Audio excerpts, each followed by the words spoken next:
Police ठाण्याच्या वरिष्ठ police निरीक्षक शुभांगी देशमुख यांनी 14 नोव्हेंबर रोजी संध्याकाळी दिलेल्या माहितीनुसार नरेंद्र मोदी योजनेच्या नावाने फसवणूक करणाऱ्या एका महिलेला अटक करण्यात पोलिसांना यश आले आहे। ही महिला नागरिकांना नरेंद्र मोदी योजना लागू आहे, सरकारी मदत मिळणार आहे, योजनेअंतर्गत आर्थिक लाभ मिळतील अशा खोट्या आश्वासनांनी पैसे घेऊन फसवत होती। तक्रारदाराकडून मोठ्या प्रमाणात रक्कम घेतल्याची प्राथमिक माहिती पोलिसांना मिळाली। तक्रारीनंतर तहसील पोलिसांनी तपासाची चक्रे फिरवलीत आणि संशयित महिलेला ताब्यात घेतलेत। या तपासादरम्यान आरोपी महिलेने नागरिकांना फसवणुकीचे आमिष दाखवून पैसे घेतल्याचे स्पष्ट झालेत।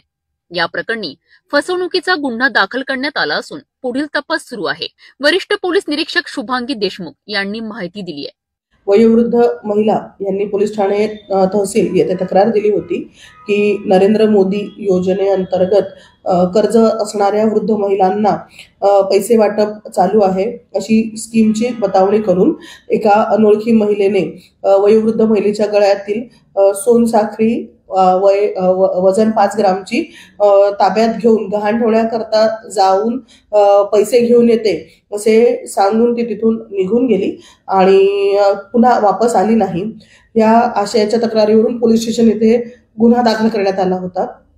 सदर संदर्भाने जेव्हा पोलीस स्टेशन तहसील येथे आम्ही तपास करीत होतो तेव्हा प्राप्त टेक्निकल आणि ह्युमन इंटेलिजन्सद्वारे आरोपी महिला नामे ज्योती रामटेके राहणार आमगाव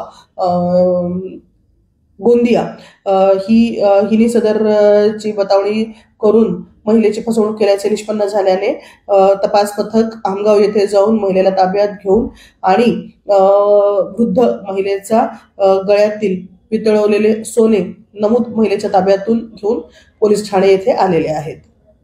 सदरील आरोपी महिला निशिगंधा उर्फ ज्योती रामटेके हिचा पूर्वीचा 2022 चा सुद्धा याच पद्धतीच्या गुन्हे केल्याचा रेकॉर्ड आहे। सदरील गुन्हे हे कामठी आणि कळमना या ठिकाणी दाखल आहेत।